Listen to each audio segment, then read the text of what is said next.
Hello मित्रों, संस्कार children academy के यूट्यूब चैनल पर आपका एक बार पुनः स्वागत है। आपके लिए उपस्थित हैं और आज हमारी जो मुख्य बात रहेगी वो हैगी विशेषण से संबंधित अपना अध्ययन करेंगे। और आप अपने पास में एक नोटबुक रखें और उस नोटबुक के अंदर लिखते रहें ताकि वो बात आपको कंठस्थ हो जाए और अच्छे से समझते रहें एक एक बात को और पूरा क्लास को अच्छी तरीके से पूरी क्लास को देखें। जैसे अब विशेषण, तो विशेषण शब्द का शाब्दिक अर्थ ये होता है विशेषता बताना। विशेषण शब्द का शाब्दिक अर्थ क्या होता है? विशेषता बताना। चाहे व्यक्ति अच्छा है तो भी उसकी विशेषता है और चाहे व्यक्ति बुरा है तो भी उसकी क्या है? विशेषता। ठीक है ना?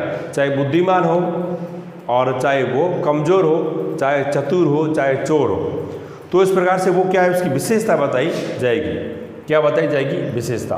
तो विशेषण शब्द का शाब्दिक अर्थ क्या है? विशेषता बताना। संज्ञा या सर्वनाम शब्दों की विशेषता बताने वाले शब्द क्या कहलाते हैं? विशेषण कहलाते हैं। देखिए, संज्ञा से या सर्वनाम शब्दों की जो विशेषता को बताने वाले शब्द है वो क्या कहलाते हैं? विशेषण कहलाते हैं। आप एक बात को नोट कर लें कि संज्ञा या सर्वनाम की जो विशेषता बताना और विशेषण शब्द का शाब्दिक अर्थ भी क्या होता है? विशेषता बताना। अब देखो, विशेषण कहलाते हैं और इस विशेषण के 5 भेद हैं। गुणवाचक, इसमें गुणों के बारे में बात की जाएगी। गुण हो, दोष हो, अभी अपने एक एक के बारे में अध्ययन करेंगे। गुण हो चाहे दोष के बारे में, रूप या रंग के बारे में जहाँ बात की जाएगी वहाँ गुणवाचक विशेषण होगा। फिर अगली हमारी बात आती है संख्यावाचक विशेषण। इसमें संख्या से संबंधित बात की जाएगी और संख्या से संबंधित बात भी की जाएगी, तो वो 2 प्रकार से होगी। कितने प्रकार से? 2 प्रकार से बात की जाएगी। एक तो निश्चित संख्यावाचक और एक अनिश्चित संख्यावाचक। जैसे कैसे? मेरे पास 5 रुपये है। मेरे पास 5 रुपये है तो ये निश्चित संख्यावाचक हो गई। और मेरे पास कुछ रुपये है तो क्या हो गई? अनिश्चित संख्यावाचक विशेषण में चली जाएगी। अब परिमाणवाचक, परिमाण शब्द का अर्थ क्या होता है? माप या तोल। क्या होता है? माप या तोल। जैसे माप के आधार पर, तोल के आधार पर बात की जाती है तो वह परिमाणवाचक होगा। जैसे उदाहरण सुन लो, जो श्याम बाजार से 5 लीटर दूध लाया। श्याम बाजार से कितना दूध लाया? 5 लीटर दूध लाया, तो इस जगह परिमाणवाचक हो जाएगा। ठीक है। और परिमाणवाचक भी की बात भी 2 प्रकार से होगी, निश्चित परिमाणवाचक विशेषण और अनिश्चित परिमाणवाचक विशेषण। जैसे श्याम बाजार से जो कुछ दूध लाया, ठीक है, या बहुत सारा दूध लाया, तो भी उसमें क्या होगा? परिमाणवाचक होगा। ठीक है। संकेतवाचक विशेषण के अंदर क्या है कि संकेत का बोध होगा, संकेत के आधार पर जो बात की जाएगी। और व्यक्तिवाचक विशेषता के आधार पर जो किसी व्यक्ति विशेषता के आधार पर बात की जाएगी, जैसे बनारसी साड़ी है, कश्मीरी सेब है, तो इस प्रकार की जहाँ बात की जाएगी तो वहाँ व्यक्तिवाचक विशेषण होगा। और अभी अपन अध्ययन करते हैं जो प्रत्येक विशेषण के बारे में विस्तृत रूप में अभी अपन अध्ययन करते हैं। तो देखिए, गुणवाचक विशेषण। तो गुणवाचक विशेषण में क्या होगा? जो शब्द किसी संज्ञा या सर्वनाम के गुण के बारे में बात बताई जाती हो, या दोष हो, या रूप हो, या रंग हो, ठीक है, रूप है, रंग हो, या आकार या स्वभाव अथवा दशा का बोध कराते हैं, उसे क्या कहते हैं? गुणवाचक कहते हैं। जैसे पुराना कमीज लाओ, पुराना कमीज लाओ, इसमें जो पुराना शब्द आया है, इस पुराना शब्द से आज से क्या है? इसमें गुण की बात की जा रही है। आम मीठा है, तो मीठा इसमें क्या है? गुण है। मीठा इसमें शब्द आया है जो क्या है? गुणवाचक विशेषता है। और मीठा हो या खारा हो तो भी इसमें क्या है? गुण के बारे में बात की जा रही है। तो नाम से ही परिभाषित हो जाना चाहिए कि गुणवाचक विशेषण के अंदर क्या है? गुणों के बारे में बात की जाएगी, वह गुणवाचक विशेषण होगा। अब है संख्यावाचक विशेषण। कैसा है संख्यावाचक विशेषण? तो इससे पहले भी हमने बात कर ली थी कि संख्या से संबंधित जो विशेषता बताई जाती है और संख्या से संबंधित जो बात की जाएगी संख्यावाचक विशेषण कहेंगे। कि जो संज्ञा या सर्वनाम शब्द या निश्चित और या क्या है? अनिश्चित संख्या का बोध कराते हैं, उसे क्या कहते हैं? जो संख्यावाचक विशेषण कहते हैं। जैसे अभी मैंने अपनी बात की कि जो मेरे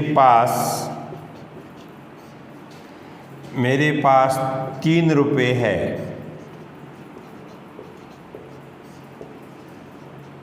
अब देखो मेरे पास 3 रुपये है, तो ये बात फिक्स हो गई, ये बात फिक्स हो गई। ये क्या बात हो गई? निश्चित हो गई। ये बात निश्चित हो गई कि मेरे पास में 3 रुपये हैं और हमें क्या है, संख्या का बोध हो रहा है, ये बात तय हो गई। अब मैंने दूसरा उदाहरण दिया कि मेरे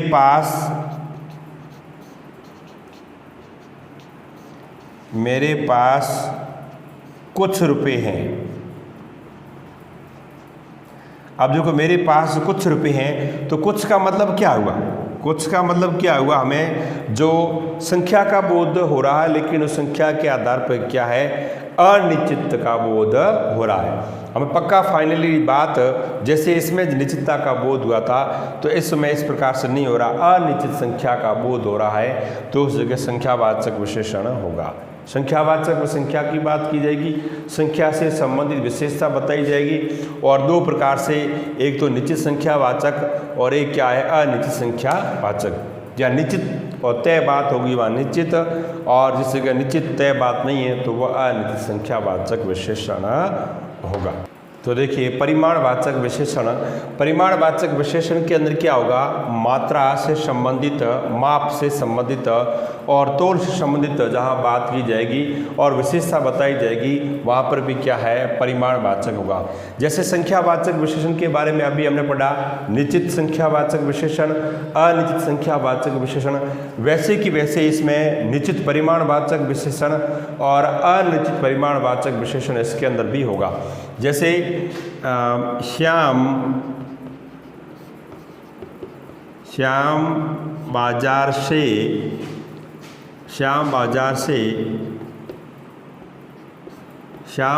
से 5 किलो फल लाया।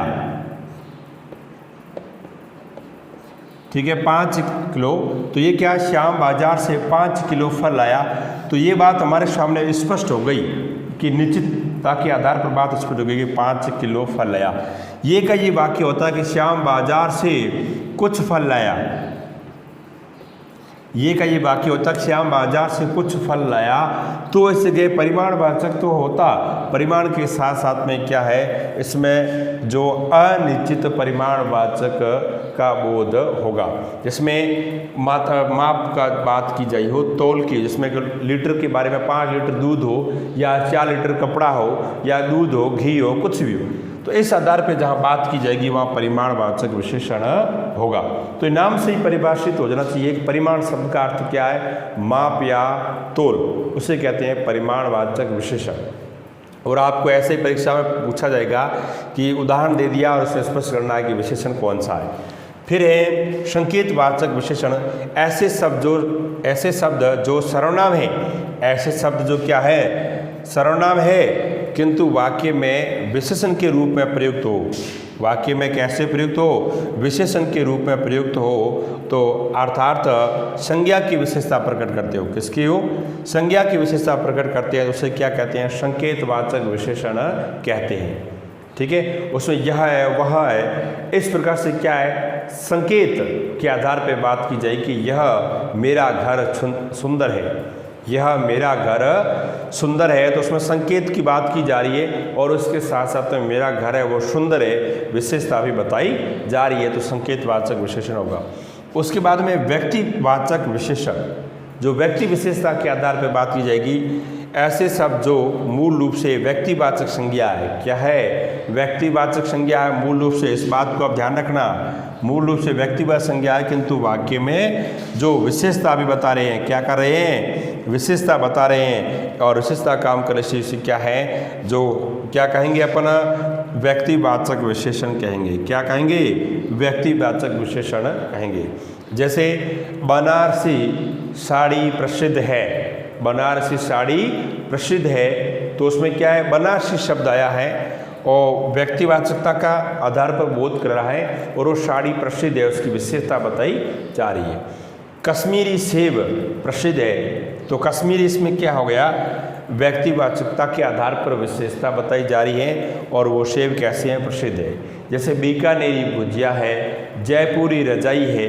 तो इस आधार पे जो व्यक्तिवाचक संज्ञा के जो शब्द हैं और व्यक्तिवाचक संज्ञा के शब्द होने के साथ साथ में विशेषता भी बता रही है। तो ये दोनों ही बात जो हो रही है किसमें, व्यक्तिवाचक विशेषता के आधार पर बात होगी। तो इस आधार पे आप एक बार पुनः सुन लें, विशेषण शब्द का अर्थ क्या है, किसी की शब्द की विशेषता बताना वो एक विशेषण कहलाता है। और प्रत्येक विशेषण के बारे में आपने एक एक रूप से विस्तृत रूप में अध्ययन किया है। तो अच्छी तरीके से आप पढ़ें और उस चीज़ को आप अच्छी तरीके से समझ सकते हैं।